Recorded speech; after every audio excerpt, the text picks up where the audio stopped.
Bahkan saya untuk memulainya sendiri, saya di rumah pun sendiri ditolak sama kakak-kakak saya sendiri. Tuh, tidak ada dukungan tadinya ya kan, nggak ada dukungan. Bahkan saya nggak ada deh jalur kita ini dagang.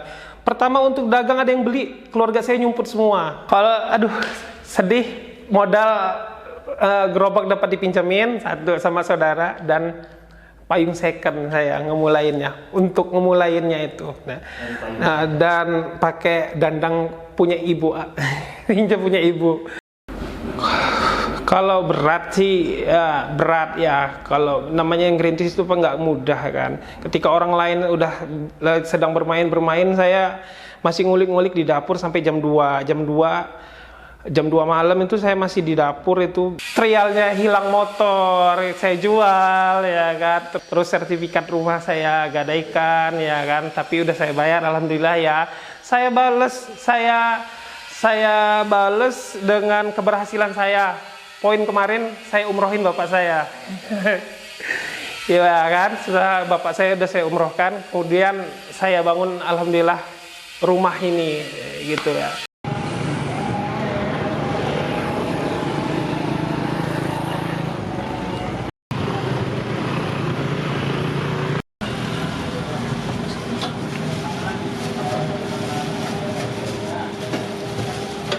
Ada lagi?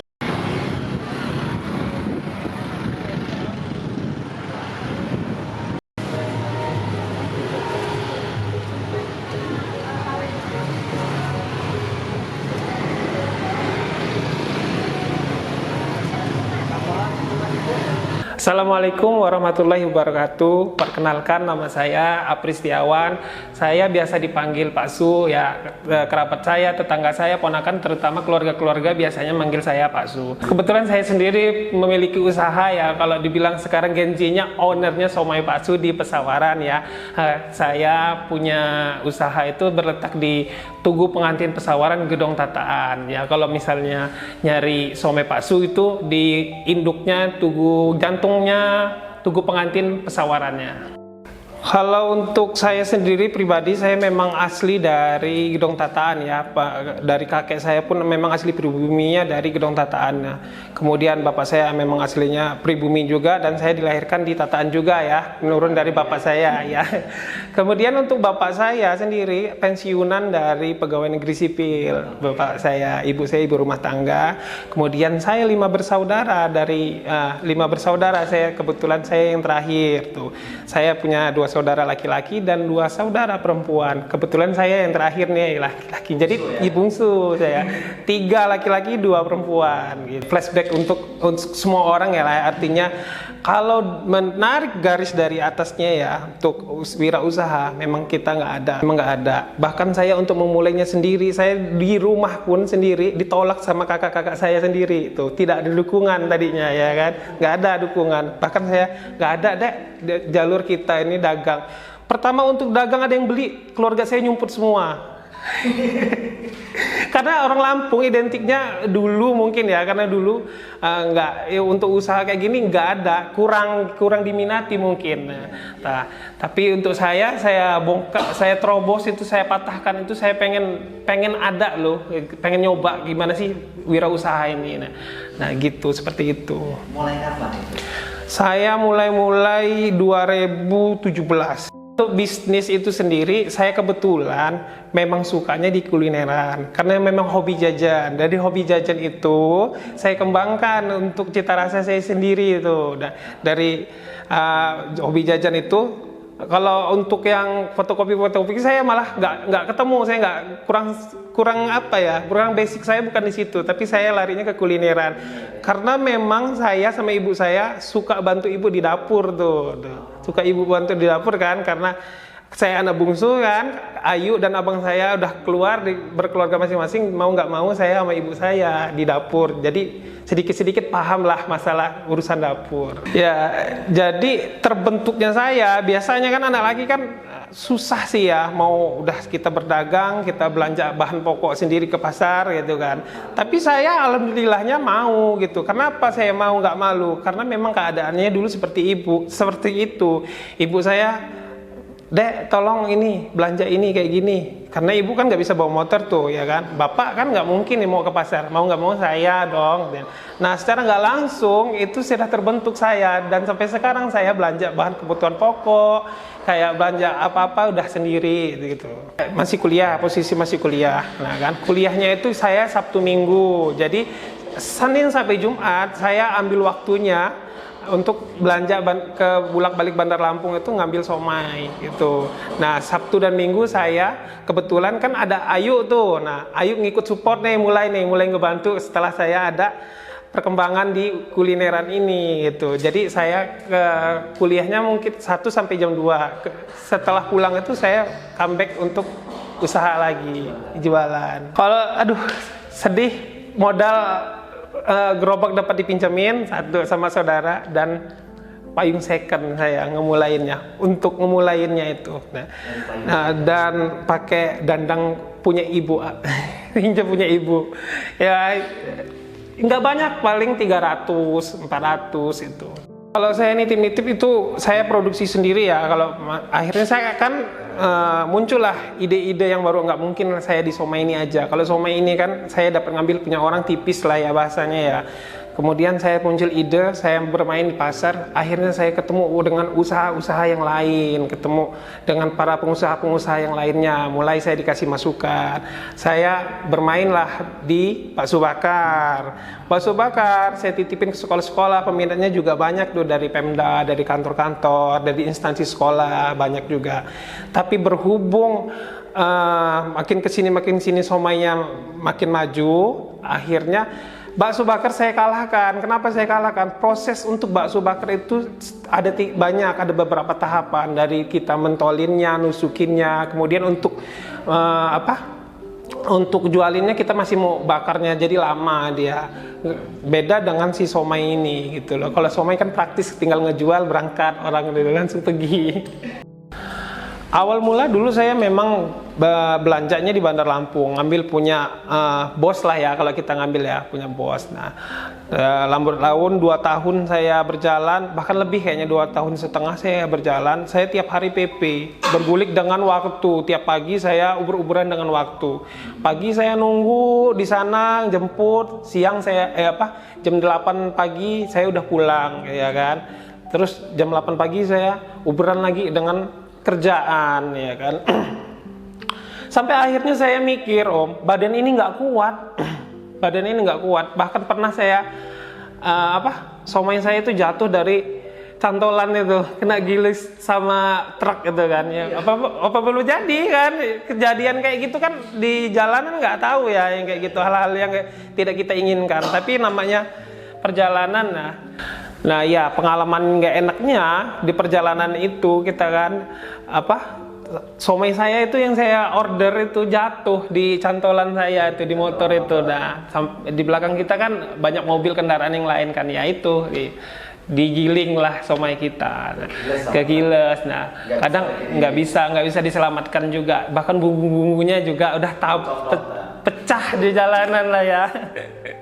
Nah itulah, belum kita ya waktu, uber-uberan waktu, kemudian fisik juga pasti ngaruh kan. Tiap hari kita berangkat ke sana, berangkat uber-uberan, mana kita kerja juga, itu ya kayak gitu. Akhirnya saya sendiri ngulik, belajarlah somai. Saya pengen belajar, lihat YouTube, lihat Instagram, pokoknya semua medsos saya ini. Bahkan orang-orang yang pernah buat somai saya datengin. Modal 800, saya jual 1000, artinya dapat 200 perak, ya kan. Kalau kita ngambil 500 atau 400 ribu, cuma bisa dikalikan lah, kalkulasiin berapa. Sedangkan kita ini tinggal di lingkungan yang keluarga besar, ya kan. Kadang-kadang ada saudara, ada ponakan kepengen, iya nyicip, ya kan. Nah, habislah di situ untung kita di situ. Makanya dari situ, tapi kita muncul ide-ide lagi, ya kan. Harus nyanding yang lain nih, nggak bisa stuck di sini aja kan. Entah itu minumannya, entah itu tambah menunya gitu. Kalau saya mulai buat somai ini belum lama, dari 2021 ya. 2021 itu juga belum kapah banget lah, artinya basi ngadon 2 kilo habis, besok 2 kilo lagi, nambah 4 kilo. Itu lama perjalanannya gitulah. Sampai seketika mulai nih dari mulut ke mulut, dari mulut ke mulut tuh. Saya dipromosiin sama ya terbilang ada kawan konten kreator segala macam. Nah, dari situ saya mulai netes nih, mulai ada namanya gitu. Kalau somai sendiri variannya itu macam-macam, seperti sama kayak yang umumnya aja.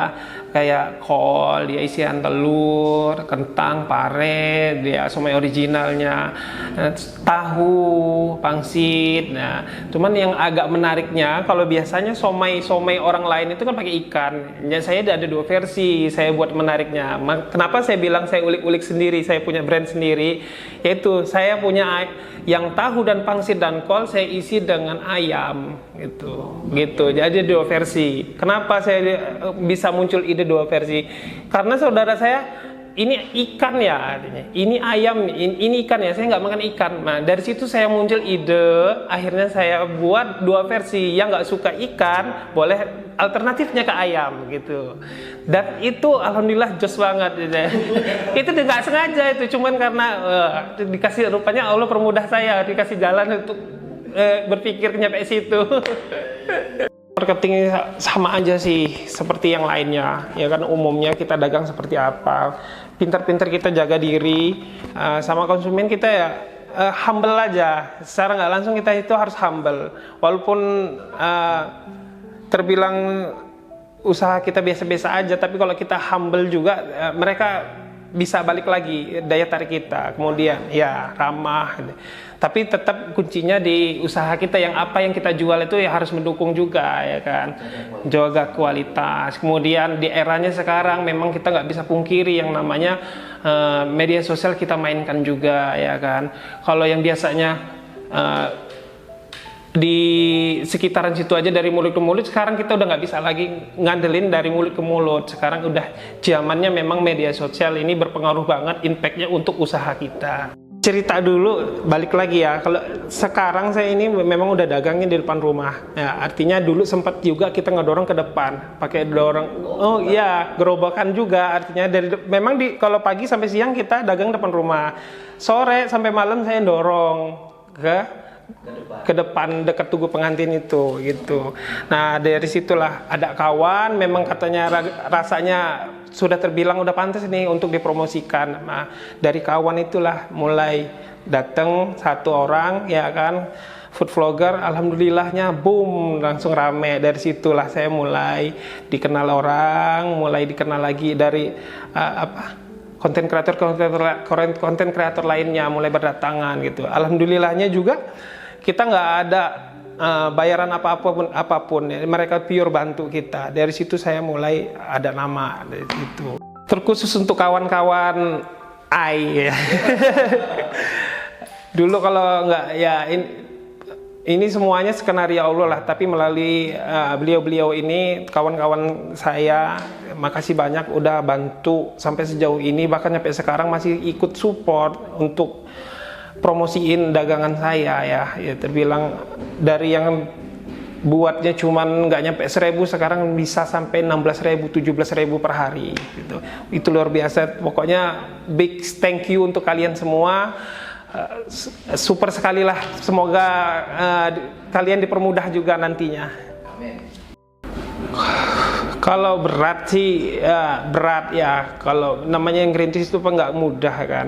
Ketika orang lain udah sedang bermain, saya masih ngulik-ngulik di dapur sampai jam 2 malam itu saya masih di dapur itu untuk pembuatan, karena belum ada karyawan, saya masih sendiri ya kan. Sedangkan ibu saya nggak bisa, saya namanya sepuh ya, kita nggak bisa lah ngandelin tenaga orang tua. Jadi saya dari jam 11 itu saya udah mulai ulik-ulik di dapur untuk persiapan dagang besok. Nanti selesai jam 2, saya istirahat, jam 4 nanti saya udah bangun lagi untuk prepare dagangan, belanja ke pasar, saya ngadon gitu. Jadi kayak gitu, dari situ aja saya udah kalah sama yang lainnya, tapi saya persiapkan mental saya untuk dari sekarang untuk kedepannya saya lebih baik gitu. Artinya nggak mudah untuk sampai ini, waktunya ya, pengorbanannya saya lebih banyak entah malam, entah subuh. Orang lain ketika mungkin lagi istirahat, saya sudah bangun di dapur untuk persiapan itu. Dan itu orang lain nggak ngerti. Ya, dan nggak akan tahu. Hancur saya Om. Trial untuk di usaha ini saya hilang motor Vixen 1.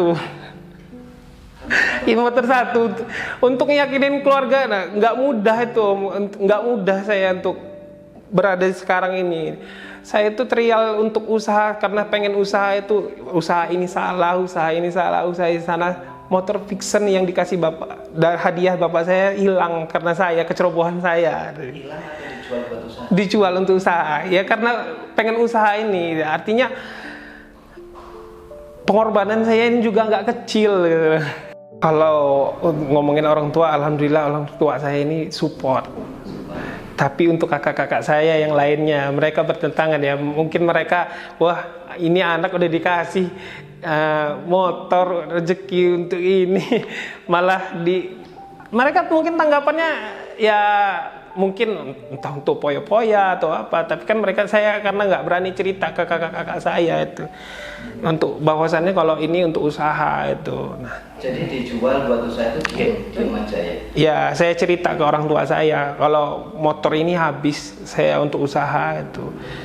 Cuman untuk saat ini belum ada hasilnya, saya bilang habis. Ya terbilang trial errornya banyak ya kan, termasuk jualan.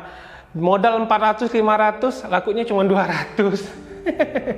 Tiap hari kayak gitu. Terus kemakan belum kita kebutuhannya. Kayak saya kuliah juga kan, kuliah, terus ada kebutuhannya apa-apa di rumah udah pakai itu semua lah artinya kan. Ya pokoknya usaha kadang-kadang karena ya konsisten aja Om, karena konsisten itu. Duit yang ada malah kepake, bukan mau untung usaha saya. Itu kepepet saya, nggak ada kepilihan lain. Saya skill nggak ada, hobi saya nggak ada, tapi memang saya cinta sama usaha dagang ini, kulineran ini. Kayaknya saya yakin aja gitu loh. Akhirnya saya tekunin aja, itu yang buat saya yakin ya. Karena kalau orang bilang saya ini untuk urusan dagang apa soal pelayanan atau soal apa, mereka nyaman dengan saya. Dari situ saya kayak ada kepedean, pede gitu, kelebihan yang bisa saya jual gitu. Soal itu saya cuma satu aja, saya ngeliat muka orang tua saya, terutama ibu saya gitu. Sebab ibu saya itu kalau ada apa-apa pasti larinya ke saya. Nggak banyak perihalnya itu yang dipinta, kadang-kadang cuma tiap harinya minta beliin martabak, pisang goreng gitu. Hal-hal kecil kayak gitu dia cerita ke saya. Jadi saya yang nyanding sama orang tua saya. Gimana caranya saya buat senyaman mungkin mereka. Dari hal-hal yang kecil itu mau saya penuhi kebutuhan mereka gitu. Makanya saya ambisi banget untuk pasti bisa ini, pasti bisa gitu. Ya, karena ibu saya itu memang sedekat itulah sama saya artinya. Bahkan ya terbilang hari-hari kan di dapur sama saya kan ya, itu dia ada hasil sedikit-sedikit cerita ke saya, berani minta sama saya, berarti saya siap berarti untuk orang tua saya. Kalau kan saya pribadi sendiri ya sampai tengah malam ya kan, dari 2 kilo gitu kan naik ke 4 kilo. Ada saudara saya rekrut 1 ya kan, kemudian bibi saya itu ada di dapur ya 1, itu pemain lama itu. Lawas itu, tambah akhirnya nambah adonan sekarang sekitar 70-80 kilo ya sekarang yang di dapur ya. Itu somenya aja belum adonan yang ayamnya itu sekitar 70 kiloan juga ada itu. Sekarang kita ada yang ngebantu saya sekitar 11-12 di dapur. Di depan pelayanan 4 orang. Yang nggak pernah saya terpikir dari sekarang yaitu saya bisa bantu sesama lah ya, lingkungan gitu kan. Sebaik-baiknya manusia kan kita saling membantu. Saya dibantu sama orang lain sehingga ramai kayak gini. Nah sekarang saatnya saya yang bantu orang lain ya kan. Kayak ibu, rata-rata kan yang kerja di dapur ibu rumah tangga tuh, mereka kan lumayan untuk tambah-tambahan mereka ya kan. Nah itu Dan mereka saya anggap keluarga sekarang. Tanpa mereka juga saya apalah daya ya kan.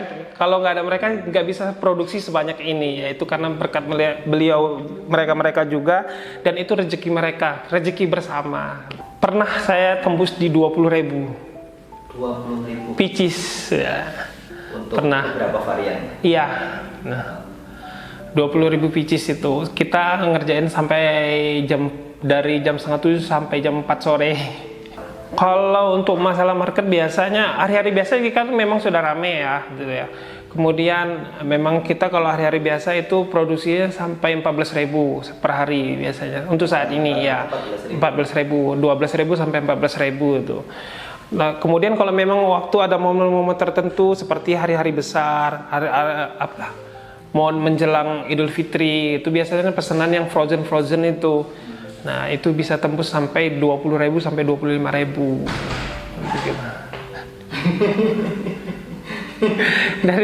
dari yang hal 2 kilo ya alhamdulillah. Itu berapa kilo daging atau berapa kilo adonan itu kalau sampai 20.000 itu? 20.000 itu adonan sampai ya 70-80 itu. 70-80-an. 80 ayam, 80 tepung adonan ayamnya sama 80 ikan. Untuknya reseller ya, saya ceritakan ulang ya, awal mulanya dari sepupu saya. Beliau ini seorang guru ngaji, nah kan, dia punya dia ceritalah ke saya, ini ada 2 anak lah yang mau masuk sekolah ke jenjang SD. Kemudian dia butuh tambahan untuk biaya pendidikannya. Nah, sedangkan beliau itu seorang guru ngaji lah, katanya cuman untuk bantu jualan di dekat pengajian di TPA-nya. Nah, kemudian dia ngambil 400 biji, kemudian dijualnya lah, dan alhamdulillah laku. Kemudian udah laku ya kan, dia nyoba buka stand di pinggir jalan pakai nama saya. Dari situ dari bawah 400 ke 600, alhamdulillah habis juga. Nah, dari situ orang yang di pelanggan-pelanggan di Pringsewu sana kok nanya, kok ada somai bakso katanya di sana kan. Mereka akhirnya nanya lah dengan saya, ini punya saya, bener nggak ini somainya punya somai bakso? Ini bala kan, saya bilang, kalau saya bilang bala ini, saya bilang enggak, nanti merasa kayak ditipu kan yang di sana kan. Kemudian saya jawab aja, ya itu ngambil sama saya. Nah mulailah terbentuknya. Berarti bisa dong franchise dah. Mulai ada kawan-kawan yang lain berdatangan. Situlah terbentuk mulai adanya somai bakso itu di daerah-daerah lain. Sekitar 8 mungkin 8-an ada. 8 reseller. Rata-rata mereka ambil satu hari berapa biji? Mereka rata-rata ngambil per 2 hari. Per 2 hari itu 2.000 sampai 3.000. Alasan apa? Alasan saya terutama kita pertimbangkan juga fisik yang kerja di dapur. Bisa aja saya tambah karyawan-karyawan yang baru ya kan. Bisa, tapi untuk saat ini lokasi untuk produksinya tuh nggak cukup memadai untuk nambah personilnya. Itu di dapur itu udah sempit gitu. Kalau kita tambah personil lagi ya, manusianya lagi kayaknya udah pengap banget ini, nggak napas kayak gitu. Nah, sampai akhirnya yaitu 14 itu cukup bagi saya, udah cukup untuk bagi reseller. Dan balik lagi ke fisik yang bantu kita, jangan sampai kita meres tenaga mereka ya kan, sampai mereka nggak nyaman, akhirnya mereka putus kontrak sama kita dan kita sendiri yang repot, nantinya rugi. Luar biasa. Iya, padahal bisa tuh tinggal tambah lagi. Ya. Gitu kan. Dan saya pun nggak kuat, saya nggak kuat untuk produksinya, karena yang produksi kan memang saya. Dari jam 3 itu saya udah produksi kan, udah di dapur. Sebab udah pernah dicoba untuk ngajarin ponakan dan rasanya beda gitu. Akhirnya sesanggupnya kita aja, kalau bisa kita produksi, nggak bisa memang nggak mampu, sudah kita libur aja dah, cari amannya daripada nanti kualitasnya tidak baik. 14 mau nyentuh 15. Kalau saya enggak, karena bahan yang saya pakai, kualitas yang saya pakai kayak dengan kondisi ayam kan mahal sekarang kan, ayam saya pakai urat-urat sapi ya kan, saya agak lebih mahal nggak apa-apa, tapi penjualan saya gulir terus ramai gitu. Iya, jaga kualitas. Buat apa kalau hari ini pendapatannya banyak, besoknya langsung digulung, langsung sepi. Itu saya nggak pakai konsep itu.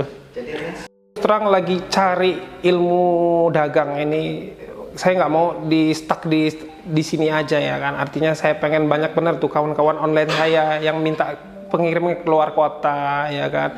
Gimana caranya sih pengapakan somai saya ini nanti bentuk frozen ya kan, bisa kirim ke luar kota ya kan, bisa jual via online kan, sekarang itu udah bisa tuh di keranjang kuning ataupun apa itu kita bisa. Nah itu yang lagi saya pengen pelajari, jadi kita nggak stuck di desa atau di kampung aja atau di kabupaten aja. Saya mau orang yang di luar sana juga, walaupun kita terbilang makanan daerah ya, artinya bisa keluar kota juga. Selama ini marketnya selain di Pesawaran sudah menjangkau kemana aja? Untuk somai saya sendiri ya paling beda kabupaten aja sih, di itu kabupaten Pringsewu, Metro, itu Bandar Lampung, itu masih sekitaran Lampung aja gitu. Tapi untuk luar kota belum berani. Untuk siapa aja, untuk yang lihat video ini nantinya ya, nggak harus di kampung saya atau dimanapun ya, pokoknya untuk semua kalangan ya, untuk remaja atau yang untuk semua kalangan pokoknya ya. Kerja itu nggak harus kantoran juga kan, ya kan. Kalaupun memang kantoran juga kita nggak bisa ngandelin satu kaki. Nggak boleh kita tengok toleh belakang, boleh kita toleh belakang tapi jadi tolak ukur kita untuk semangat ya. Jangan pernah malu ataupun gengsi, apapun pekerjaannya kita harus dari hati ya kan. Kalau hati sudah bergerak ya kan, semangat sudah maksimal, ibadah sudah, berdoa sudah maksimal, niscaya nanti, percayalah nanti akan ketemu jalannya sendiri nanti. Memang nggak mudah, pasti banyak hambatan-hambatannya nantinya akan kita lalui. Tapi dari hambatan itu nanti kita jadi kemampuan kita asah itu. Kegagalan itu jadi tolak ukur kita nantinya untuk asah skill kita ataupun nambah wawasan kita. Nah itulah sampai kita ketemu ke yang namanya keberhasilan.